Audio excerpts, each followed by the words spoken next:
Salvation's free, but discipleship will cost you your life. The deep meaning of the cross of Christ is that there is no suffering on earth that is not borne by God. Silence in the face of evil is itself evil. God will not hold us guiltless. Not to speak is to speak. Not to act is to act. Your life as a Christian should make non-believers question their disbelief in God. When Christ calls a man, he bids him come and die. It is only with gratitude that life becomes rich. Christianity without discipleship is always Christianity without Christ. The church is not a religious community of worshipers of Christ, but is Christ himself who has taken form among people. Silence in the face of evil is evil itself. Jesus calls men not to a new religion, but to life.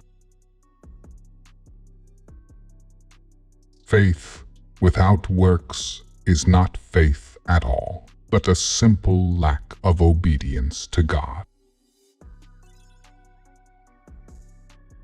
One act of obedience is better than 100 sermons.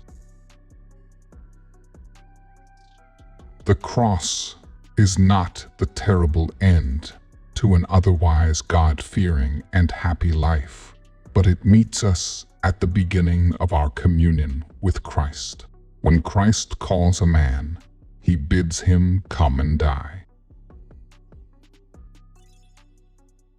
We are silent at the beginning of the day because God should have the first word, and we are silent before going to sleep because the last word also belongs to God.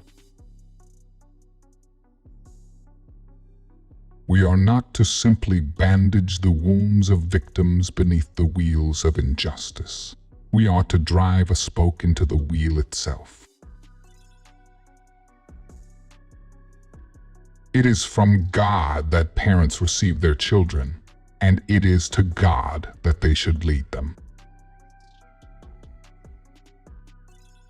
You can only learn what obedience is by obeying. The devil doesn't fill us with hatred for God, but with forgetfulness of God. Gratitude changes the pangs of memory into a tranquil joy. A Christian is someone who shares the sufferings of God in the world. To deny oneself is to be aware only of Christ and no more of self, to see only Him who goes before, and no more the road which is too hard for us. Once more, all that self-denial can say is, He leads the way, keep close to Him.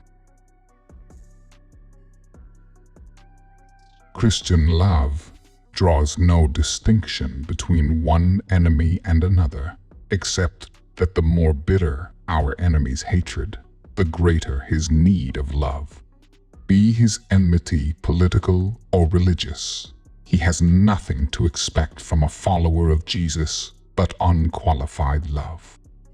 In such love, there is no inner discord between private person and official capacity.